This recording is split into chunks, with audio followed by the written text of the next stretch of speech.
meus amores, hoje eu vou falar com um ex-fazendeiro que quase, mas quase foi campeão da 10ª Fazenda. Ele é humorista, ator, radialista, esteve no ar com o programa Pânico na Band até 2017, com o quadro Meda, ele interpretava o Christian Pior. Quem lembra? Foi jurado do Ratinho no SBT no quadro 10 ou 1000, considerado um dos humoristas mais criativos do país. Atualmente ele está em processo de reabilitação por uso de drogas, compartilhando toda a sua luta em suas redes sociais. Fala Evandro Santo! Mas ele não vem sozinho, ele vem acompanhado de um cara que está dando todo o suporte e ferramentas para ele vencer essa luta. Dr. Moreira está com ele. Ele é formado em gestão hospitalar, técnico em dependência química e com curso de capacitação de recursos humanos para prevenção ao uso indevido de drogas do DENARC. Com mais de 25 anos de experiência como terapeuta holístico em atendimento de saúde mental e dependência química e transtornos mentais. Palestrante na área de dependência do álcool e de outras drogas. Pense numa dupla poderosa. @Evandro Santo, @Puramente Podcast, @Clínica Amoreira e @Moreira Terapeuta. Aumenta o som que hoje é bom demais. Eu tenho um babado pra te contar, amiga. Lembra daquele vestido que eu comprei? Você não vai acreditar o que meu marido falou ontem. Sério? Fala, Galisteu. Queridos, muito obrigada por vocês estarem no nosso Fala Galisteu de toda quinta-feira. E Evandro, você, não sei se eu estou certo ou não, mas eu sei que você é de Belo Horizonte, você morou em Uberaba, veio para São Paulo e a minha pergunta é, quando tudo isso aconteceu, o sonho de ser artista estava na sua cabeça ou não? O sonho de ser artista, eram 3 sonhos. De ser artista, primeiramente, né? Um beijo para você, saudades. A primeira coisa era ser um artista. O segundo é meio que, meio numa vingança adolescente, infantil, tapar a boca de uma cidade que meio que fazer um bullying, porque eu me assumi gay muito cedo. E o terceiro era conhecer São Paulo, ter uma outra perspectiva de vida além de Uberaba. Eu não combinava com a cidade. Eu era extremamente hiperativo e aquele ambiente do interior já não me bastava mais. Aí eu te falo que eu já sou adicto desde moleque. Eu queria mais e mais. Era extremamente compulsivo com qualquer coisa. Então, a minha ida para São Paulo teve esses 3 fatores. E você lembra qual foi a sua primeira coisa que você fez para ganhar o seu primeiro dinheiro, assim, antes de ser esse cara engraçado, esse humorista que todo mundo conheceu? Eu quero saber o que você fez antes, quais foram os seus ofícios? Primeiro, com 10 anos, eu comecei a catar papel na rua, aí quando eu voltei, o cara falou que lata também dava dinheiro, eu comecei a catar lata e papel. Depois ele me falou que o alumínio valia o quanto pesava, comecei a pegar alumínio, depois ele falou que cobre valia muito. Eu comecei é muito difícil você achar cobre, a não ser que você assalte algo, uma oficina mecânica, o que eu fiz com 10 anos de idade. Depois eu fui trabalhar na oficina mecânica que eu roubava as peças, aprendi a limpar o torno mecânico, a soldar peças, a lavar banheiro, separar o ferro velho. Depois fui entregador de compras de um supermercado. Depois eu trabalhei numa loja do estoque. Com 10 anos, tipo garoto prodígio, assim, com 10 anos fazendo tudo isso ao mesmo tempo agora, mas você não veio sozinho de Uberaba pra cá, não, você veio com a sua mãe. Isso lá em Uberaba, eu trabalhava em Uberaba. Isso em Uberaba. Isso lá em Uberaba. Aí depois trabalhei entregando compras de supermercado, depois fui trabalhar no estoque de uma boutique, depois office boy de uma boutique, depois num bar em Uberaba chamado Gindondon Bar, depois um Café Real, aí eu vim para São Paulo. E você morava com sua mãe? Você tem mais irmãos? É uma coisa muito curiosa. Quando eu saí de casa, eu tinha 14 anos. A gente brigou porque eu era gay, então minha mãe estava com um novo marido, que é o meu padrasto. Eu era filho único. E aí, os 2 filhos que a minha mãe tem com o meu ex-padrasto, que eles separaram, são gays. Então eu tenho um outro irmão que é gay e uma irmã que é travesti. Então são 3 gays, na verdade, na família. Meu Deus! Louco, eu acho que você nunca falou disso. Não, porque assim, quando eu saí da minha casa em 89, em 90 a mamãe engravidou do Dudu, que é meu outro irmão. E o Marcos Vinícius, que hoje se chama Rafaela Colucci, veio 2 anos depois. Então eu não cresci com eles. Então, quando eu soube, o pessoal da cidade me ligou e me contou. Seus 2 irmãos são gays. Eu falei, meu Deus, o que é um cara? Mas você não convive mais com eles? Não. Eu convivo, uma coisa que não tem... Não, convivo muito com minha mãe. A gente fez as pazes, até devido àquele documentário do Pânico, mas eu sou extremamente agarrado à minha mãe, até porque tem uma hora que eu consegui me colocar no lugar dela, no ano em que ela engravidou, na época política, social, econômica, eu consegui me colocar no lugar dela. Às vezes eu sou amigo da minha mãe, às vezes eu sou irmão, às vezes eu sou pai, ela é minha mãe, e tinha uma relação muito intensa, os dois, a gente se adora. Apesar de tudo que aconteceu. Sim, acho que tem. Essa distância da sua mãe foram quantos anos? Bom, Você ficou distante dela? Eu saí em abril de 89 da minha casa, fiquei 1 ano em Uberaba. Aí eu vim para São Paulo, cheguei em maio de 90. Aí eu fui falar com a minha mãe em 96, 97, 98, depois a gente brigou, aí só voltei a falar com a minha mãe depois que eu entrei no pânico. Então foram hiatos muito grandes de relação.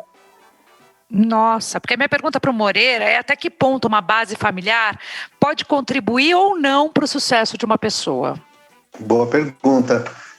Tem tudo a ver, né, Adriane? Porque pelo seguinte, o caráter, a personalidade, ela também está implícita no meio onde a pessoa vive. Então, um lar que não é um lar funcional, um lar disfuncional, com tantos rompimentos emocionais, buracos emocionais que ficaram, principalmente falando do Evandro, isso influencia muito na questão de como ele vai levar a vida dele, né, daí para frente. Então tem tudo a ver.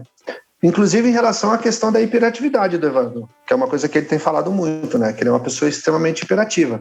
Ele não precisa falar, a gente percebe, a hiperatividade dele é visível. É perceptível, né? É visível. Mas eu acho que hoje em dia, não querendo diminuir essa questão, porque eu acho que é uma questão seríssima, mas hoje em dia as crianças são hiperativas, estão mais hiperativas. Essa é uma questão importante que já está fazendo parte um pouco da grande maioria das famílias, ter que lidar com alguém que é hiperativo, sabe? A gente mesmo criou essa situação para a nossa vida. E a pandemia aguçou isso de alguma forma, sabe? Então as pessoas ficaram ainda mais hiperativas, na minha opinião, se é possível, né? Mas isso apareceu de uma forma maior na pandemia. É uma mistura de hiperativismo com desespero pela sobrevivência, como o que vai ser da minha vida, como tenho contas a pagar, como me recolocar no mercado. Juntou tudo isso com uma crise, que não é só no Brasil, que é mundial. Então as pessoas realmente estão assustadas, estão trabalhando mais do que podem, mais do que deveriam, se a gente for pensar bem. Mesmo com esse homework aí, tá todo mundo trabalhando loucamente. A gente acha que num primeiro momento, porque eu até durante a quarentena, não que ela tenha acabado, mas já está muito diferente, as pessoas estão nas ruas, 70% da população de São Paulo está vacinada, então a gente já pode começar, a pandemia não acabou, mas a vida está começando a voltar ao normal, né? As baladas reabriram, os teatros voltaram, não como era antes, mas já estão começando a voltar. Mas quando a gente estava mesmo em casa, e eu tive pela primeira vez também essa experiência de parar, que eu também sou uma mulher que faço muita coisa ao mesmo tempo, gosto do que faço, e eu falei agora eu não sei o que vai ser da minha vida, porque como é que eu vou ficar dentro da minha casa, eu, meu marido, meu filho, lidando com ócio, né, com essa angústia de como vai ser o dia de amanhã, também artista precisando trabalhar, né, porque bem ou mal a gente vive assim, né, do nosso dia a dia, dos nossos trabalhos, dos nossos eventos, dos nossos contratos, e aí tudo foi acabando, tudo foi parando, então essa angústia fez parte também da minha vida, e por muitas vezes eu decidi fazer lives e fiz outras coisas, e falei sobre isso, inclusive com pensadores, né? E aí falaram que eu estava romantizando a quarentena quando eu disse que a gente podia aproveitar isso para ser melhor. Falaram isso? E aí disseram que eu estava errada.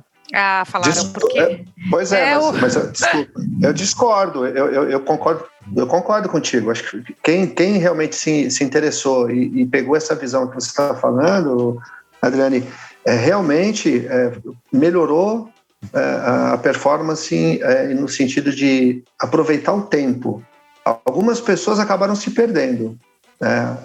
Eu tenho um sócio que ele tem uma empresa de tecnologia, de TI, e ele começou a perceber que os colaboradores estavam trabalhando mais do que quando estavam na empresa. Então tem dois lados aí. Eu acho que deu para aproveitar o tempo quando se fica em casa.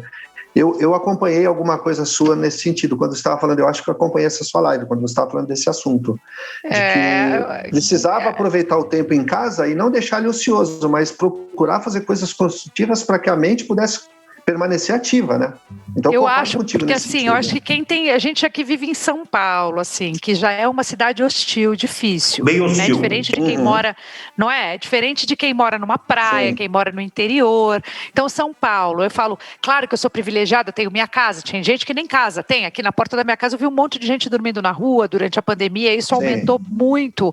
Então, assim, claro que a gente tem o privilégio de ter o conforto de uma casa, comida na geladeira e uma família, né? Assim, bem ou mal, minha mãe na casa dela, eu aqui, mas tenho minha mãe ali, o meu amor por ela, meu filho aqui dentro de casa, fica tudo mais confortável, mas não foi gostoso para ninguém, tem que encarar essa realidade. E aí, eu realmente acho, Moreira, que eu tô melhor depois da pandemia, porque hoje, como eu sou a dona do meu tempo e da minha agenda, hoje eu consigo equilibrar. Porque assim, a gente que vai enfiando coisa para fazer, quando a gente vê, a gente se perdeu, Evandro. Você vai trazendo coisas para sua vida e pessoas para sua vida e de repente você fala, gente, mas por que eu fiz isso comigo mesmo? Foi você que fez isso com você mesmo, foi isso não percebeu. Foi isso que a Isabela Camargo falou com a gente no podcast, sexta-feira, no Puramente Podcast. Ela foi nossa convidada. Ela tem um livro que chama Dá um Tempo, no qual você tem que se incluir na sua agenda. Tipo, a hora que você está com você, seja lá andando sozinha, ouvindo seu fone, seja lá lendo o teu livro, seja lá meia hora no teu banho, mas a hora que, tipo, o Evandro está com o Evandro, o Moreira está com o Moreira, a Adriane está com a Adriane. Então, assim, a gente tem tantas prioridades, mas nós não somos a nossa própria prioridade. E isso... Não somos. Isso, assim... E aí a gente começa a selecionar. Será que eu preciso? Será que eu devo? Será que é necessário? Será que vai fazer diferença? Porque o que veio depois da pandemia? A valorização, a gente estava muito sem afeto. Tipo, falava pelo WhatsApp, mandava emoji, tá tudo ótimo, tudo ok. De repente a gente não podia mais citar as pessoas. Nós não estávamos mais citando as pessoas. A gente falava por WhatsApp, por grupo, e toda a festa, pelo menos as que eu ia, era network.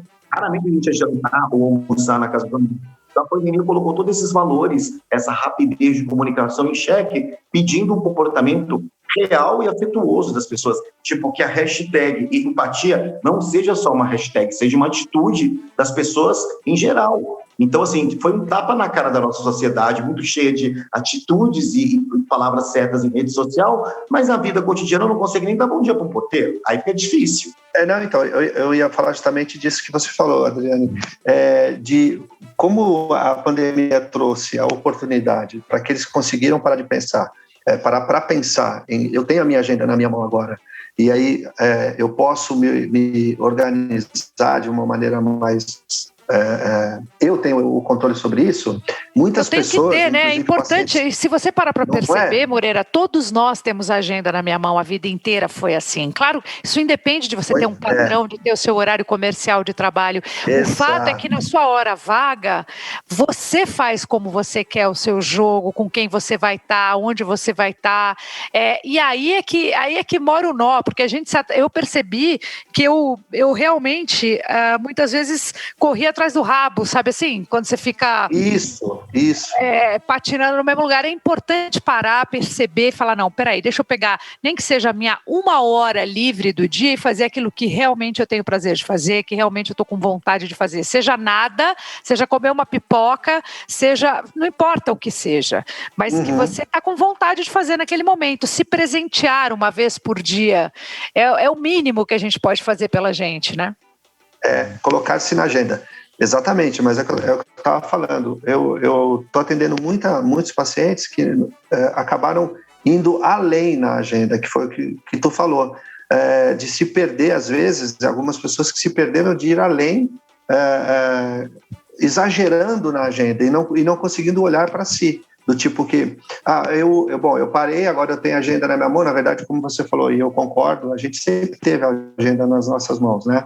Mas a pandemia trouxe isso, quer dizer, eu estou comigo agora, eu tenho todo o tempo do mundo, consigo agora falar com várias pessoas, consigo me organizar, mas algumas pessoas acabaram perdendo a mão, Adriane, e muitas pessoas acabaram indo além, e foi um assunto que conversamos com a Isabela, inclusive, no nosso podcast, que foi a questão do burnout. Mesmo em casa, muitas pessoas entraram nesse processo. da fadiga. Eu fiz com ela um podcast também. Eu gosto muito dela, acho ela uma mulher ela é maravilhosa. E ela, o bom dela é que ela expõe todas essas questões de uma forma muito simples, muito objetiva, que você olha e fala, puxa, né? Eu nunca tinha ouvido falar dessa doença e não é que eu tenho esse negócio aí, você acaba descobrindo que isso faz parte um pouco, que a gente está a qualquer momento prestes a explodir. Vem cá, voltando aqui para o começo, sempre é uma relação na nossa vida no começo. Sim. Não que isso mude, né? É um ledo engano achar que depois a gente não tem que ralar, a gente vai ralar a vida inteira. Sempre excelente trabalhador. Sempre vai ralar. Pois é, mas você fazia muitas festas, Evandro, fazia aquele telegrama animado, né, que era o seu começo. E como é que era esse momento da tua vida? Conta pra gente. Então, na verdade, o que aconteceu? Eu tentei vir para São Paulo por 3 vezes. E aí a primeira com ônibus, eu não tinha autorização do juizado, não deixaram. A primeira com trem, não deixaram. A terceira vai ser carona. Só que 15 anos, bichinha pra caramba. Os caminhoneiros, assim, ninguém me deu uma carona de Uberaba até São Paulo. Então, parava nas cidades. Eu parava em Limeira, parava em Ribeirão, parava não sei aonde, cada hora era um caminhoneiro. Obviamente, tive que pagar um preço por isso. E aí, quando eu cheguei aqui, eu só tinha noção de uma academia de dança que eu conhecia dos festivais e mais nada. Onde eu fui cair? No Trianon. Que, na verdade, nos anos 90 era um grande ponto de prostitutos masculinos nos anos 90. E dali eu comecei a ganhar minha graninha e também fazer aula de balé, o que me salvou. Então, se por um lado eu tinha uma vivência marginal, o outro lado eu tinha a dança, que era uma coisa lúdica, que me salvava. Eu era extremamente disciplinado. Mas como curiosidade, você dormia aonde? Primeiro eu morei numa comunidade na Vila Paranaguá, na Zona Leste. Depois eu fui morar na Coab da Sapopemba, era uma travesti, uma prostituta da Liberdade, eu e o Michel, éramos em 4. De lá eu migrei para morar num hotel. O hotel era assim, se você faturava, dormia. Se você não faturava, não dormia. Mas como eu faturava, eu nunca deixei de dormir, até porque eu acumulava diária e pagava mais, eu tinha pavor de dormir na rua. Dali eu fui parar numa pensão, onde um monte de michês moravam. Dessa pensão, aí já fui dividir apartamento com uns michês que moravam no apartamento, que eu morei 3 ou 4 anos. Aí depois fui morar no Butantã. Então, assim, até eu morar sozinho na Heitor Penteado, eu acho que eu morei uns 10 lugares diferentes. Louco isso, entendi. Né? E essas pessoas, você carrega com você algumas, não? Adriana, vou ser muito honesto com você. Foi uma época assim, foi uma época difícil, foi dura, mas imagina, você tem 15 anos, você é gay, você está numa cidade grande, você tem dinheiro fácil, você tem sexo fácil e nenhum tipo de pessoas te repreendendo, que era eu comigo mesmo. Eu só sabia que naquela época eu não podia me envolver com drogas e algum tipo de roubo. Então qualquer coisa era válida. Então assim, eu faturando meu dinheiro honestamente, ok, comprava minhas roupas, pagava a minha pensão, o meu hotel e depois meu aluguel. Eu tinha clientes fixos que me adoravam, porque eu tagarelava muito. Sempre tive muita sorte com os senhores de 70, 80 anos de idade, imagina eu com 15. Eu sempre saía com os Mr. Magoo da putaria. E aí... Entendi. Paralelo isso à dança. Aí um amigo meu que fazia mexer comigo, conhecia um cara, era dono de uma agência de telegrama e me chamou pra fazer. Falei, ai, cara, não sei, vi lá, me vesti de mulher, ir pra uma festa. Falou, cara, é melhor do que ficar na esquina. Falei, tem razão, né? Ele chama Lafayette, esse rapaz morreu, atropelado, infelizmente.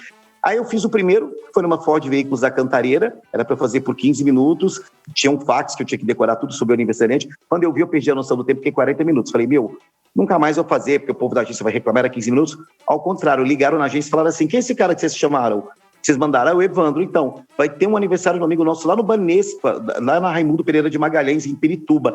Dá para mandar ele? E aí, Adriane, automaticamente eu comecei a pegar muitos trabalhos na agência. Resultado, parei com a prostituição e me enfiei na comédia. Ou seja, eu comecei a ser comediante aos 17 anos de idade.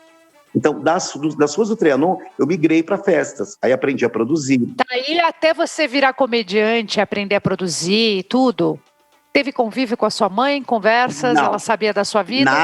Nada de mãe, que eu estava muito magoado, puto da vida com a minha mãe, chateado.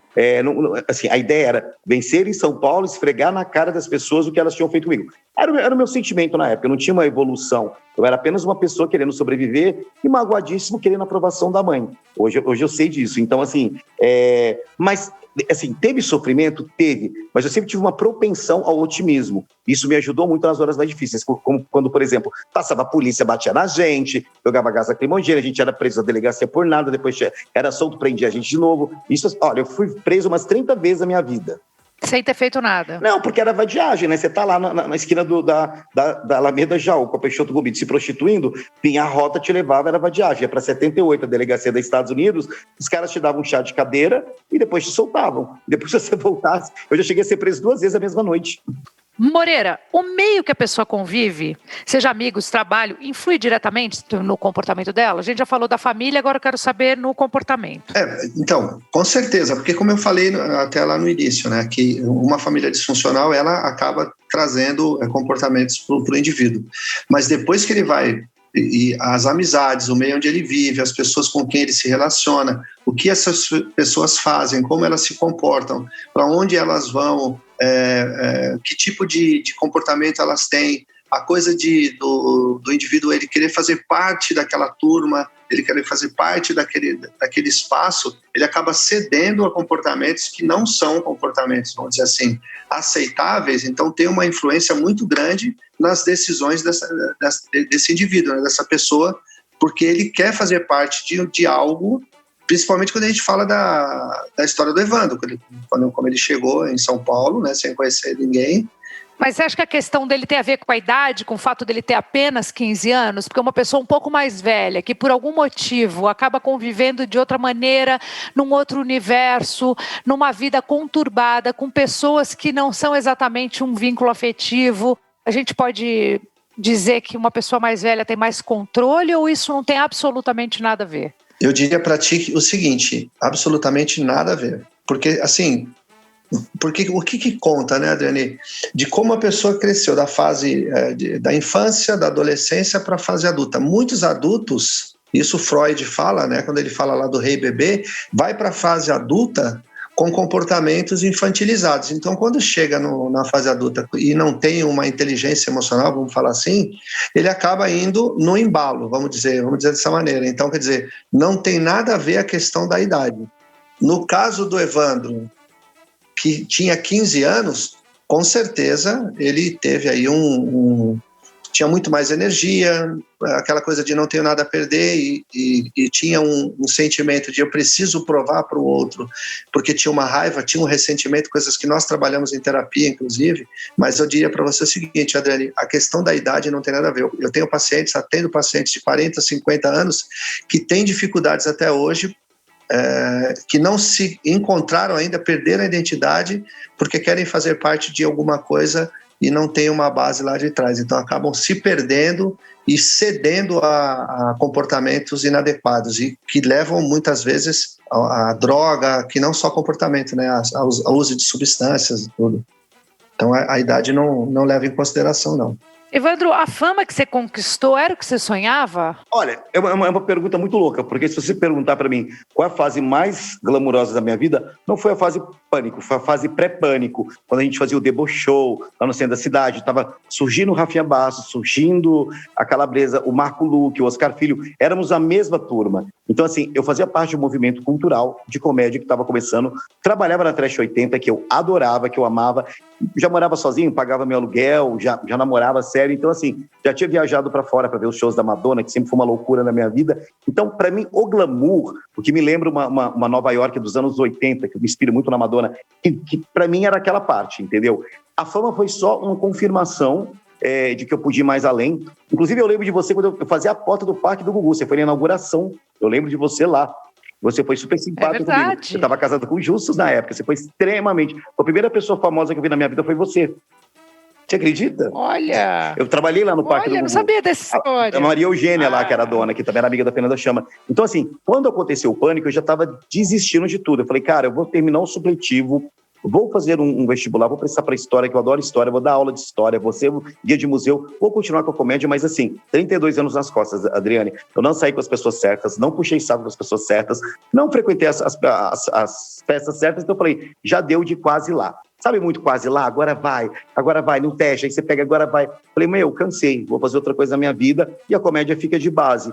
E aí, quando eu menos esperei... Mas bem ou mal, o Pânico te deu um tamanho, né? Não. Um tamanho e um reconhecimento incrível. Não, o Pânico foi o divisor de águas, né? E assim, logo explodiu de cara, foram 11 anos de pura agonia, êxtase e muito aprendizado. Muitas das coisas que eu reclamava do Pânico na época, hoje eu sei que foram necessárias até para me blindar.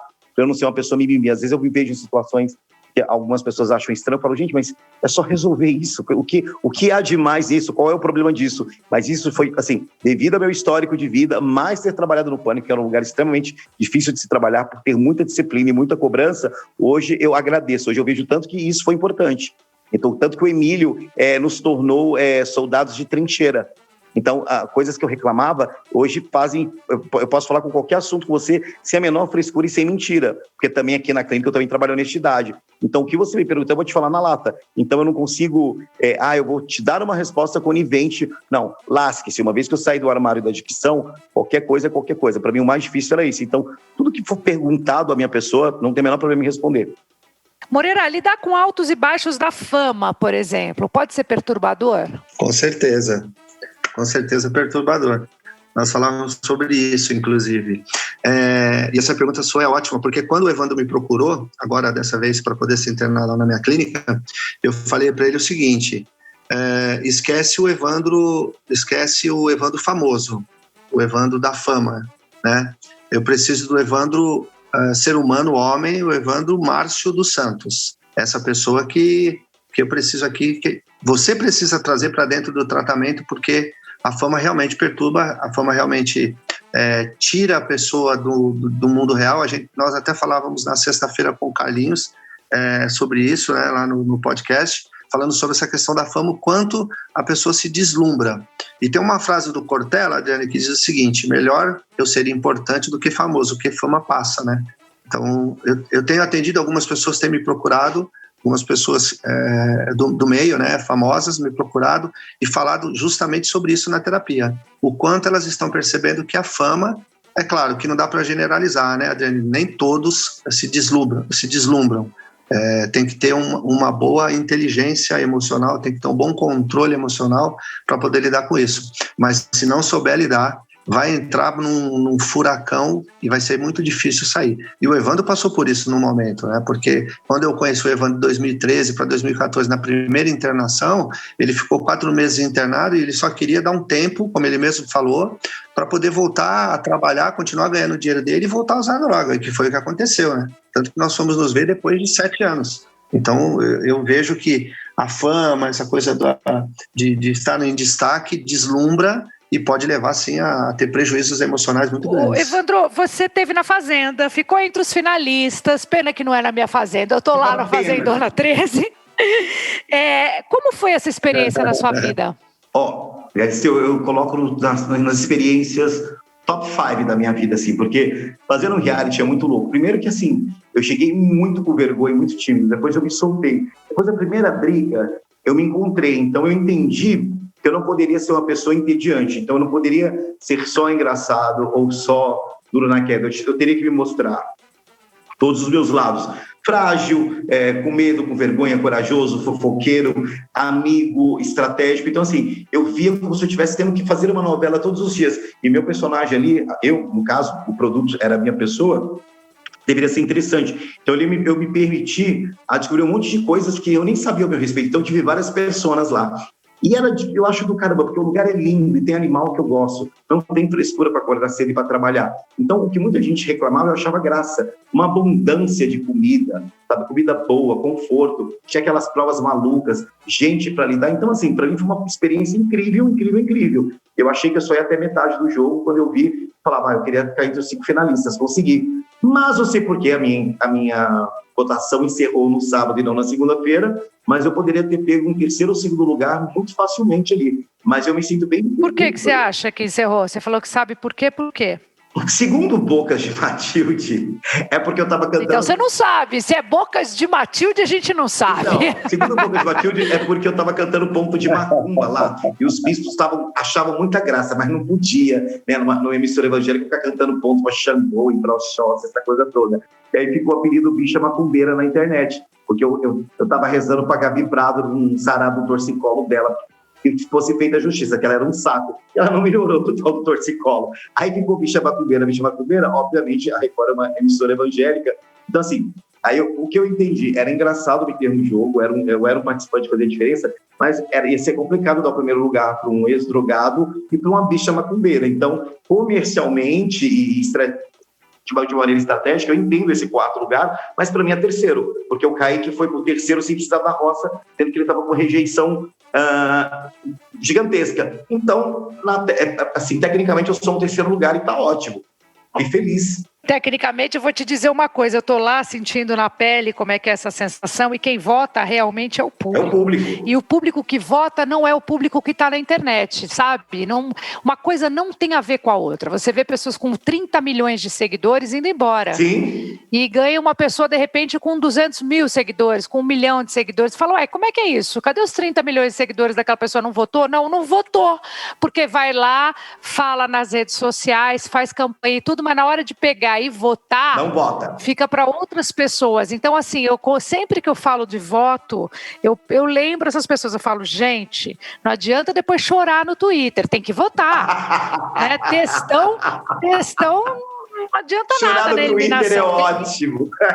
Depois fica falando que é roubo, que é roubalheira, que teve marmelada. Não, vai lá e vota, gasta o dedo e vota, porque tá aí a diferença. Pois é. Agora, Evandro, você conseguiu ficar limpo na Fazenda? Na verdade, eu entrei na Fazenda em abstinência. Eu fiquei os 3 dias que eu fiquei confinado, eu estava bem abstinente, mas, olha, acho que no primeiro mês, depois do primeiro mês, eu nem lembrava mais que era de droga. Me fez muito bem ter ficado limpo esse tempo todo lá. E muitas coisas que eu aprendi na Fazenda, eu falei, cara, eu vou aplicar na minha vida lá fora, mas não deu, porque não adiantava. Eu ainda estava cercado pelas mesmas pessoas, pelo mesmo ambiente tóxico. Então, ou eu teria que fazer uma mudança muito radical na minha vida, o que eu não tinha uma noção, uma consciência na época, então eu ia voltar com o mesmo jeito ou pior, que foi o que aconteceu. Né? A gente chama disso de IVDM, o índice do IVDM alto, que isso vai dar merda. Então, assim, se eu não mudar hábitos, lugares e pessoas, eu posso ter a maior boa vontade do mundo, a maior força de vontade. A minha chance de recair é muito grande. Então, assim, tem que se fazer uma atualização, como diz a Isabela Camargo, uma atualização de identidade, de RG. Eu não posso mais andar com certas pessoas ou não posso me colocar à risca. E eu funciono bem melhor, Carita. Eu sou uma pessoa naturalmente doidinha, louca, criativa, e eu funciono muito melhor. Droga nunca serviu para eu criar. Eu sempre fiquei apático. Eu consegui criar ou fazer algo brilhante com droga. Se eu ainda conseguisse fazer, né, ainda falaria, mas assim, eu nunca criei, nunca produzi bem drogado.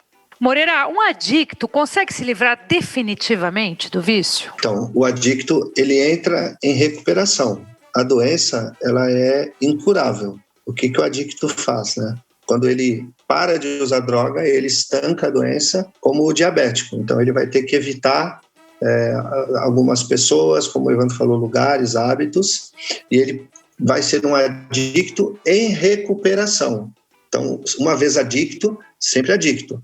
O que ele vai fazer é mudando de hábitos, mudando de lugares, mudança de pensamentos, admitir que é um dependente químico, que é o primeiro passo de narcóticos anônimos que nós utilizamos lá na clínica, se rendendo a essa doença. Você está falando aí de drogas, você está falando de todo tipo de substância, né, Moreira? Você está falando de álcool, você está falando de tabaco, você está falando da cocaína, você está falando da maconha, está falando do crack, ao mesmo tempo é isso, de também droga química, química não é assim que fala, é droga sintética. Porque tem o fármaco dependente, né, Adriana? Aquela pessoa que é dependente de remédios, tem pessoas que são dependentes de jogo, de compras, são pessoas dependentes de sexo, todo tipo de adicção, todo tipo de compulsão, ela tem que fazer isso. Uma vez adicta, ela vai ser sempre adicta. Então, ela é um adicto em recuperação. Então, o primeiro passo é ela assumir. Primeira coisa é ela assumir. Exatamente, que foi o que o Evandro fez. Que quando ele resolveu fazer lá dentro da clínica, Adriane, eu fui o primeiro a ir contra. Porque é uma responsabilidade muito grande por parte da equipe, né? Eu me reuni com a minha equipe, com psiquiatras, psicólogos, os terapeutas, para a gente entender se realmente isso ia ser bom para o Evandro. Porque uma recaída, ela traz muita dor. E o Evandro está se expondo de uma maneira aí para todo o Brasil, que está para o mundo, e está dando certo só por hoje. Por isso que o programa fala que nós vivemos um dia de cada vez. Mas ele sabe o que dói uma recaída, já passou por certo. isso, né, Evandro? Dói, acho que mais do que qualquer outra coisa, né? A gente se sente... Exatamente. Eu já tive recaídas assim, porque essa é a minha quinta internação. Então, na verdade, se eu for honesto com você, fiz a minha primeira internação em 2014, eu fiz pouquíssimo esforço para parar. Eu quis negociar com a doença, vou usar só de sábado, vou usar dia sim, dia não, e sempre perdi. Então, assim, eu recaí já na clínica em comportamento. A doença ela é biopsicossocial e espiritual, por isso que ela é tão difícil de ser controlada ou estagnada, porque, assim, muita gente consegue ficar limpo sem uso da substância, mas o comportamento continua terrível, continua brigando, batendo na mulher, e aí até então colocava a culpa na bebida ou na substância. Não, mas eu transo muito com muitas pessoas porque eu estava muito louco de êxtase. Tirou o êxtase, o que sobrou? A promiscuidade, é da pessoa. mas eu batia na minha mulher porque eu tomava muita vodka, tirou a vodka, continuou batendo na mulher. Então, o que a gente chama de defeitos de caráter. Então, em recuperação, você também tem que olhar para esses defeitos de caráter e você também tem que entender suas qualidades. Então, por exemplo, eu já recaí na clínica por causa de brigas, porque a briga porque alguém brigou ou alguém falou de mim, eu fui lá e fui tirar, eu sou reativo. E aí, você reativo, não posso, eu tenho que trabalhar o autocontrole. Eu não consigo controlar a minha raiva, como é que eu vou controlar o uso de substância? Então, as minhas recaídas foram comportamentais. Mas, assim, foi aquele momento e pronto. Assim, eu não sou um cara de ficar 3, 4 dias emburrados, como não. O Adriano fala, não, beleza, vou fazer uma outra coisa, depois a gente conversa. Eu não deixo as coisas tomarem muita grandeza. Tipo, não é não, vamos fazer outra coisa, caramba. Tipo, não faz parte da vida. Eu não sou graças a Deus, eu não sou um paciente mimimi. Entendi. Você sabe que eu quero aproveitar e falar para os dois aqui, para você que está ouvindo a gente, essa história toda mexe profundamente comigo, né? Eu perdi um irmão adicto com 28 anos de idade, né? E ele começou a usar droga muito novo, minha mãe não percebeu. Numa fase que a gente não tinha um pau para dar num gato, então imagina colocá-lo numa clínica, que era sempre foi uma coisa muito cara para quem tinha muitas condições, e o que sobrava, né, para interná-lo era quase uma clínica eram clínicas insalubres, eu diria, sabe? Eu cheguei a visitar.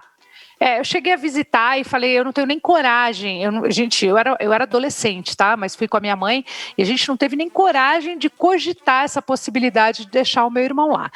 Então, minha mãe, que é mãe, né, amor de mãe profundo, decidiu então deixar ele. Ela tinha tanto medo que ele fosse preso que ele usasse droga em casa.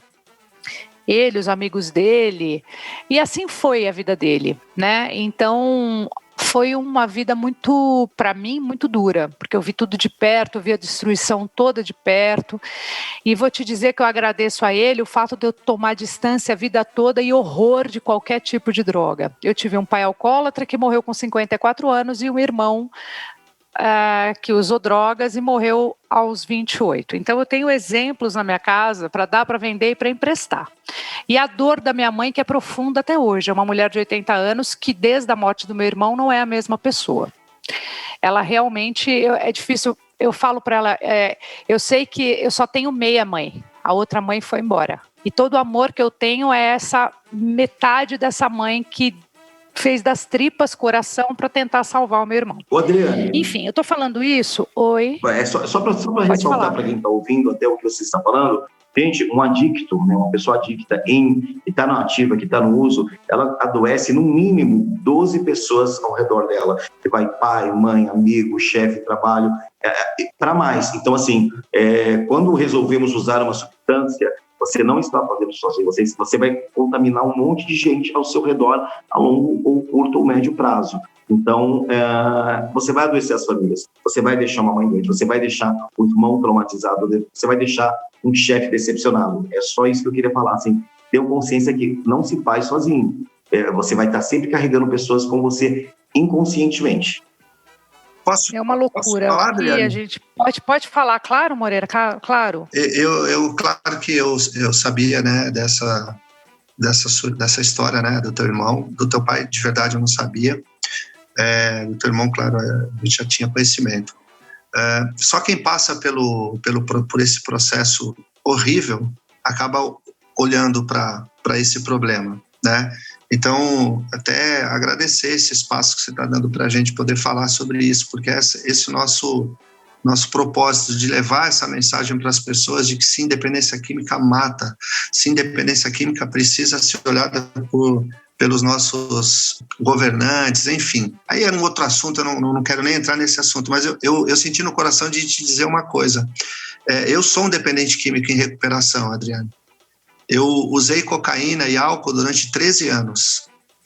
Eu trabalhava num banco e a dependência química, ela me levou para a rua. Eu virei morador de rua. Eu estou há 24 anos limpo. Eu fui internado em 1997. A minha mãe, ela teve coragem, a dona Odete, que hoje não está mais com a gente, já faleceu, ela me colocou na rua. Eu morei 2-3 meses na rua, até que eu fui pego por uma igreja e depois fui para uma comunidade terapêutica, que não era um lugar bom, mas que também não era um lugar ruim. Era o lugar onde eu precisava estar. Então eu entendo quando você fala de clínicas que ainda tem até hoje, infelizmente. Nem todos conseguem ter acesso a um bom tratamento. Então eu sei exatamente da tua dor. E falar sobre isso é importante. Então eu senti de quebrar meu anonimato, como nós dizemos em Narcóticos Anônimos, né? Embora eu já tenha falado sobre isso, mas dizer para quem está nos ouvindo, olhar para esse problema de maneira direta, não tem subterfúgio para a dependência química. Ou a gente olha para isso, ou a gente fala sobre isso, ou a gente expõe isso. E eu não estou aqui julgando a tua mãe, porque ela fez o que ela tinha no momento para fazer, e lamento por ela estar ainda sentindo essa dor, né? Como você falou, tenho meia mãe, a outra mamãe foi junto com o teu irmão. Mas assim, eu hoje tenho essa missão de ajudar outros adictos por conta de que eu passei por isso e eu fui até, eu vou usar essa palavra porque é isso que eu experimentei, eu fui até o inferno e consegui voltar. Então hoje, quantas pessoas eu puder ajudar? Eu acho incrível a gente falar desse assunto, porque naquela época a gente tentou, mas o meu irmão tinha uma questão que ele não queria se ajudar. E aí você começa a entrar, eu lembro perfeitamente, meu irmão já morrendo no hospital, eu do lado dele de mão dada, não sabia o que fazer ali, né? Você fica tão vendido, você não sabe o que fazer, você perde completamente o rumo, minha mãe desesperada, e ele olhou para mim, ele mal podia falar, mas ele olhou para mim e falou, posso te pedir um favor? Falei, claro, o que foi, Beto? Ele falou, nunca chegue perto. Nunca experimente. É a única coisa que eu vou te pedir é para que você nunca experimente nenhum tipo de droga, porque você pode gostar como eu gostei. Aquilo caiu para mim como um tijolo, porque eu nunca imaginei que ele fosse falar aquilo, sabe? E aí me caiu uma ficha dessa coisa do poder gostar.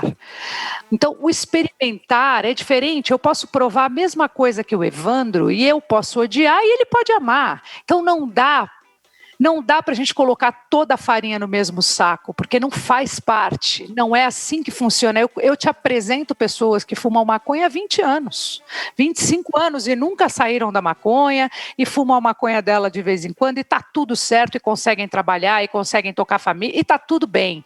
Em compensação, tem pessoas como meu irmão que começou na maconha e terminou no crack. E morreu aos 28 anos. E os amigos que faziam parte, porque sempre tem uma roda de amigos juntos, morreram todos. Morreram todos. Ele foi o último, eram 11 amigos. Absolutamente todos morreram. Ele foi o último a morrer.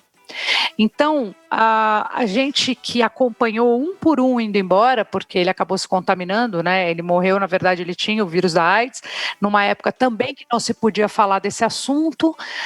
Então, enfim, um caos estabelecido e total dentro da nossa família, mas essa frase do meu irmão ficou tão profundamente marcada em mim, porque faz todo sentido. Quando eu vou falar com alguém, ou porque às vezes me convidam para falar, para dar depoimentos e para falar, principalmente no dia do combate ao HIV, que é dia 1º de dezembro, falar sobre droga, eu sempre falo dessa frase, porque essa frase, ela diz tudo, porque a gente vê as campanhas falando, não chegue perto de droga é uma droga mata, mas tem um fator que as pessoas não atingem, que é a curiosidade, a vontade, que é... Tem uma rebeldia, uma coisa que né?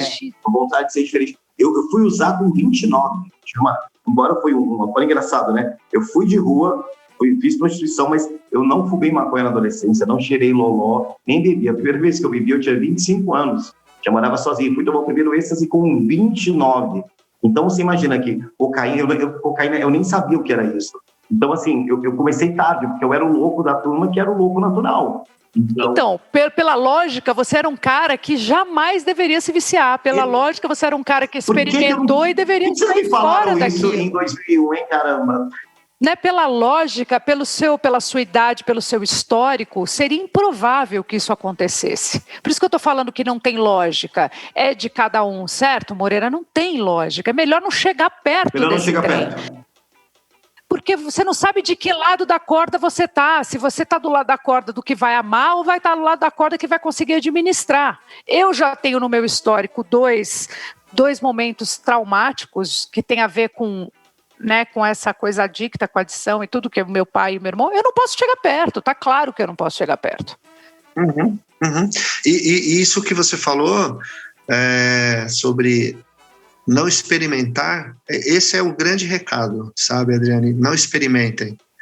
Quem está nos ouvindo, jovem, quem está, mesmo os adultos aí que estão, de repente, com algumas pessoas que usam, o recado acho que é nosso, né, Adriane? Não experimente, sabe por quê?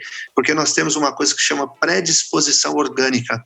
Então, a gente não sabe, eu não sei, eu era viciado em álcool e em cocaína. O álcool, eu comecei experimentando a espuma da cerveja. Era uma coisa que eu detestava e, de repente, eu passei a amar. A cocaína, então, foi um pó mágico na minha vida. Como eu conheço pessoas da época que usavam comigo, que experimentavam, falaram, você é louco de usar isso é horrível, eu não quero nem chegar perto disso. Então, hoje, o recado que fica até da tua fala é, realmente, não experimentem, porque é uma roleta russa. A gente não sabe o que vai acontecer. O recado é esse, né? E detalhe, Adriano, eu usava uma vez ao ano, comecei a usar com 29, eu usava todo ano no Rio de Janeiro nas festas de Réveillon. Então era anual. E aí começou a ficar semestral, daqui a pouco bimestral, daqui a pouco toda semana. Aí eu conheci a ketamina, não me identifiquei de cara, mas um período que eu levei uns pés assim na bunda, um período bem de decisão da minha vida. Foi o ano que eu entrei no pânico, mas eu estava mal emocionalmente, eu acabei levando a ketamina, além do uso recreativo, para casa. Então, assim, e eu era aquele cara da turma que falava, você não vai tomar 2 balas. Eu ia buscar os amigos da enfermaria, você exagerou, não passa vexame, não cuida. Eu era o babá dos meus amigos. De repente, eles souberam a hora de parar. Eles pararam, porque uns porque casaram, outros porque enjoaram, outros porque cansaram, né? Acho que tem fases. E eu, com a minha síndrome de Peter Pan, não consegui parar. Então, eu que era o cara que mais controlava, que era o controlado, foi o que desci ladeira abaixo. Então, assim, quando começa a se usar substâncias, você nunca sabe aonde vai dar. Você não sabe qual é o fundo do poço que vai dar tudo isso, entendeu? E você tem sorte de estar aqui falando com a gente, poderia não estar. Já era para eu ter ido umas 3 vezes já. Eu não fui porque hoje eu sei que eu tenho um propósito maior. Tipo, se eu não fui é porque eu tenho a fazer nesse mundo, entendeu? Então, assim, eu entendo assim, mas eu sou o resultado de alguns milagres na vida. Algumas pessoas chaves, desde a minha adolescência, foram me ajudando. Aí, por mais que eu andei em lugares escuros, sempre tinha um ponto de luz me guiando. Por isso que eu gosto do Salmo 23. Moreira, a pandemia foi devastadora para a saúde mental das pessoas, você acha, ou não? Eu acho que sim, inclusive por questões até das pessoas terem que ficar com elas, né? A correria desse mundo tão agitado, que a gente conversou com a Isabela, inclusive, sobre isso, acabou que as pessoas tiveram que ficar com elas. E muitas não se conheciam, isso é impressionante, o quanto eu tenho atendido de pacientes que agora estão se conhecendo, agora estão começando a entender quem são, o autoconhecimento, né? Então, muitas pessoas se perderam, inclusive no alcoolismo. A coisa do vinhozinho básico semanal que virou diário, aquela coisa inofensiva. Todo mundo fala de um vinhozinho, coloca até no diminutivo. Um vinhozinho é diminutivo, não é? Perfeito, Adriane. Teve um aumento de 40% a 50% no consumo de vinho, né? As empresas que vendem vinho, que a coisa do delivery teve um aumento aí do vinhozinho. Essa coisa que você falou do diminutivo é a minimização, né? A cervejinha, o vinhozinho. Vou falar, eu parei de fumar, vai fazer 8 anos. Nós acompanhamos isso. Foi a parte mais difícil. Eu vou dizer que poucas vezes na minha vida eu me senti tão vulnerável e tão bunda mole como para parar de fumar. Porque eu falo, não é possível esse cigarrinho ser tão difícil de largar. Era só um cigarrinho. Virou um canhão, um cigarro. Gente, como não é uma tarefa fácil, é um negócio que até hoje, eu vou dizer, eu estou há 8 anos sem chegar perto de um cigarro. Eu não parei porque ninguém me obrigou, parei porque eu quis. Isso também acho importante dizer, porque não adianta o pai reclamar, o marido reclamar, o filho reclamar. Se você não quiser, você não vai parar. Esquece, não é pelo outro, é por você. Seja o que for, tem que ser por você. A decisão tem que ser nossa e a dor também é nossa, porque ninguém tem nada a ver com isso. Mas que eu fiquei brava, achei que minha vida não tinha mais graça. Falei, gente, meu Deus, que dificuldade de largar esse cigarro. E assim, eu fiquei imaginando isso, porque era um cigarro. Também tem é tão droga quanto qualquer outra, claro, dessas que nós estamos falando aí, gente. Só que uma é lícita, a outra é ilícita, né? Sim, a nicotina ela entra no teu sangue, né? É por isso que as pessoas, elas têm necessidade de cada 40, 50 minutos fumar outro cigarro, que é para poder aumentar o nível de nicotina no sangue. É terrível, né? A nicotina é muito difícil, Adriane. Parabéns, viu? Poucas pessoas conseguem, infelizmente. É terrível. Nicotina é terrível. Sem contar... Um cigarro tem 4.700 substâncias químicas e 10% delas são cancerígenas. Em um cigarro, né? Como a gente faz o mal dentro da gente, a gente não é perceptível, não é visível o mal que o cigarro faz, dá uma sensação mais leve. A droga, ela é perceptível, né? Perante os olhos dos outros. E você percebe no seu rosto, no seu jeito de falar, no seu olhar, na sua pele, que está tudo ali escrito. A química você fica, não esconde de ninguém. A química predomina, você fica acinzentado. É diferente do cigarro. O cigarro você vai fazendo mal lá dentro, você não percebe isso. Então tá tudo certo, a gente acha que é inofensivo, só que não, né? Bom, Evandro, como é que tá a tua vida hoje? Como é que é a sua rotina hoje? Evandro acorda às 7 horas da manhã, de muito bom humor. Aí eu vou passear com a minha cachorra, eu tenho uma dog aqui na clínica que chama Mora, ficou de herança para mim. Aí eu vou caminhar, vou atazanar a cozinheira para fazer café para os pacientes. Aí depois a gente já toma um café. Aí eu já faço meu 10º passo, que geralmente as pessoas fazem o 10º passo, é o seu diário do dia anterior, eu gosto de fazer no dia seguinte, com a memória fresca. Aí já tem espiritualidade, depois eu já vou para o escritório do Moreira, se tiver alguma coisa mais urgente para resolver, eu vou resolver. Então eu já malho às 11, meio-dia eu já almoço, aí vou estudar, vou trabalhar, porque assim, eu não só me trato na clínica, como eu também sou voluntário em vários aspectos. Então eu cuido do Instagram da clínica, cuido das coisas do Moreira, faço algumas coisas, sei atender famílias, falo com os pacientes. Então, assim, agora tem um podcast que eu estou tomando conta. Então, meu dia começa às 7 e acaba entre 11h30 e meia-noite. Eu tomo um clonazepam, 2mg só, na hora que eu tomava 40 gotas de Rivotril para eu dormir. Assim, capoto. No outro dia, 7 horas, eu estou de muito bom humor, feliz, trabalhando, produtivo. E eu não tenho essa de, hoje é domingo, não. Às vezes, eu tiro um dia para eu dormir. Igual sábado, de uma semana bem puxada da semana passada, deu sábado, 4 horas da tarde, falei, gente, vou me recolher, vou dormir até amanhã. O que fiz? E aí, acordei no domingo, 6 da manhã, cheio de energia, fui dormir lá pelas 11h30 meia-noite, fazendo coisa, terminando o 10º passo, terminando de editar meu livro, vendo coisas. Então, assim, eu sou imperativo. Aqui é um dos poucos lugares que eu consigo chegar até a exaustão, que desafia toda a minha energia. E eu gosto de sentir exaustão. Eu tinha esse problema de não me aceitar imperativo. Hoje eu sinto que minha energia vai até meia-noite, 11h30 meia-noite, é a hora que eu vou desligando a minha bateria. Então, eu tenho uma rotina bem legal, porque tem hora para comer, hora para isso, hora para aquilo. Eu gosto de disciplina, eu respondo muito bem à disciplina, eu adoro a hierarquia. Eu sou um líder natural, mas eu gosto de ter alguém à minha frente para eu seguir. Eu me sinto melhor assim. Moreira, o Evandro está no caminho certo? É por aí? É por aí. O Evandro tem uma coisa, Adriane, que é essencial para o adicto permanecer limpo. O Evandro, ele é disciplinado, o Evandro, ele é organizado. Apesar de toda a hiperatividade dele, né, o Evandro ele tem o diagnóstico de transtorno afetivo bipolar, então ele alternava, né, porque ele deu uma equilibrada nisso, mas ele está no caminho, porque o que ele fez? Ele pegou todo o dia dele e organizou com atividades. Então o Evandro estando em atividade o dia todo, ele não falta em nenhuma atividade na clínica, porque tem uma grade terapêutica. Nós temos um olhar diferente lá dentro da Clínica Moreira, que é o seguinte, se eu tenho um empresário que precisa cuidar de algumas coisas fora, ele tem acesso ao telefone ou ao computador, dependendo do que ele precisa. E o Evandro, depois de um tempo, ele começou a ter acesso às redes sociais para quê? Para mostrar o dia a dia, para mostrar o cotidiano. Então, ele está no caminho certo, Adriane, por quê? Porque ele colocou, durante o dia dele, metas, objetivos e incluiu as atividades, tanto das atividades dele das redes sociais dele, como as atividades da grade terapêutica da clínica. Então, não fere em nada. Nós não fazemos lá uma diferenciação porque ele é o Evandro, ele é um paciente como qualquer outro. Que hoje, depois de 5 meses, ele está nos ajudando em algumas coisas porque, como ele tem falado, né, ele quer ser um terapeuta, ele quer investir nisso, e a gente está colocando o Evandro agora até porque a própria evolução dele está levando ele a isso, né? Claro. É um caminho que eu estou muito feliz, né, Adriane? Porque eu acompanhei o Evandro, eu gosto de falar disso, eu acho importante falar disso. Eu falei até no Pânico lá com o Emílio, quando a gente foi lá, que eu sempre acompanhei o Evandro de longe, eu nunca deixei de olhar, e eu tinha uma esperança muito grande de que um dia ele viria ou para mim, ou para um outro terapeuta, ou para outro lugar, mas que ele pudesse encontrar essa nova maneira de viver, porque eu acompanhei de longe o sofrimento do Evandro, né? E eu me preocupava muito de perder um outro adicto. Como qualquer outro adicto, eu também me preocupo, né? Claro. Com o meu igual.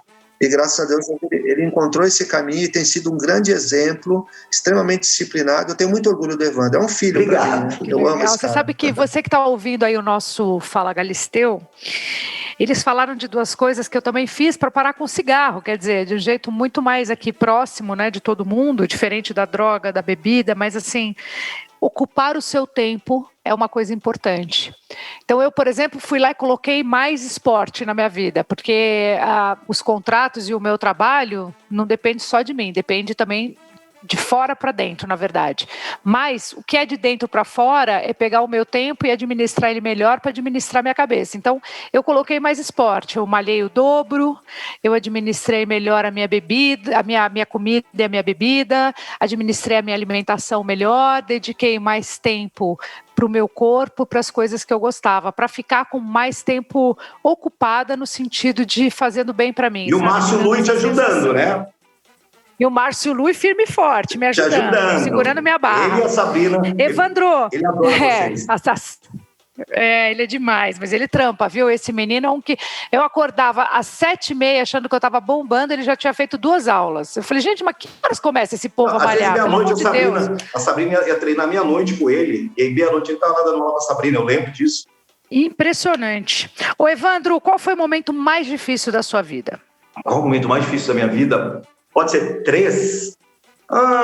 Quando meu melhor amigo que me colocou no humor descobriu que estava com câncer e eu vi ele definhando, ele foi morrendo.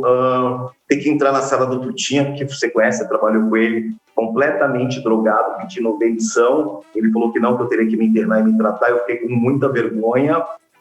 E eu acho que só isso, porque assim, penso eu que tudo que eu passei me trouxe até aqui. Então, se me trouxe até aqui e agora eu estou num momento muito bom, é porque eu tive que passar por todas as coisas. Eu acho que se Deus fosse escolher um exército, ele não ia querer só os soldados que sabem as coisas boas. Ele vai querer saber os soldados que conhecem o bem e o mal, o bom e o ruim. Então, eu acho que toda dor, toda decepção, tudo foi necessário para eu chegar aqui agora. Toda essa plenitude, eu chamo isso de plenitude. A plenitude da dor, a plenitude do prazer. Então, eu tenho algumas vergonhas, assim, arrependimentos. Se eu arrepender de algo, claro que eu tenho que pedir desculpas, reparações. Se eu me arrepender, eu não vou estar sendo conivente com o momento que eu estou agora. Eu tenho coisas que eu tive que passar. Eu escolhi passar, outras escolheram passar. Tinha vezes que eu nem escolhi, eu estava passando o controle da minha vida. Mas eu acho que tudo foi necessário, até para eu poder contar a minha história. Porque muitos não conseguem contar. Muitos acabam e não contam a sua história. Então, alguns de nós adictos vão ter que morrer para outros sobreviverem. Então, eu me encaixo nisso que consigo sobreviver. Como você vê o Evandro daqui a um tempo, o seu futuro? Assim, você consegue ver ou isso te aflige? Não, você não consegue ver muito futuro? Me vejo dando palestra, lançando meu primeiro livro sério, que eu já tinha lançado outro, que é uma série de 7 livros. Eu me vejo palestrando, o podcast crescendo, eu indo à TV, rádio, falar sobre saúde mental. Eu me vejo fazendo a primeira marcha da saúde mental no Brasil. Eu me vejo, assim, falando de saúde mental sem envolver, né, NA, Narcóticos Anônimos, assim, porque é uma coisa que você não pode falar em nome deles, então eu falo o nome de adictos em recuperação. Então, assim, eu me vejo deixando um legado na saúde mental. Tipo, aquele cara era do Pânico, passou tal, mas agora ele fez um outro caminho. Eu acho maravilhoso você chegar aos 46 anos de idade e ter um novo divisor de águas. podemos ser muitas coisas. Por isso que eu falei para você no começo, que bom ver o Mion na Record, na Globo e você na Record, porque estão te devendo uma coisa boa faz tempo. E você é uma geração que é da minha, é uma geração que vai vingar, precisa vingar, temos muito o que fazer ainda. Então eu comentei, falei, putz, é uma das melhores coisas, antes da Bia me chamar. Então nós, a nossa geração, eu, você, Moreira, essa geração que sempre trabalhou e estudou, que sempre ajudou em casa, que é reunião de família, nós temos muito que ensinar ainda para essa geração nova. Então vamos ficar um longo tempo ainda na Terra e temos muito o que fazer. Então arregace as mangas, que vem muito trabalho por aí para todos nós. Vamos falar um pouquinho desse podcast, Moreira, de saúde mental? Pois é, o Evandro acabou me trazendo para esse mundo, Adriane, porque assim, eu não sou tão velho assim, eu nasci em 1967. Mas você era mais escondido, agora a gente já tem ver tua cara, você tá aí aparecendo, isso é bom. É bom.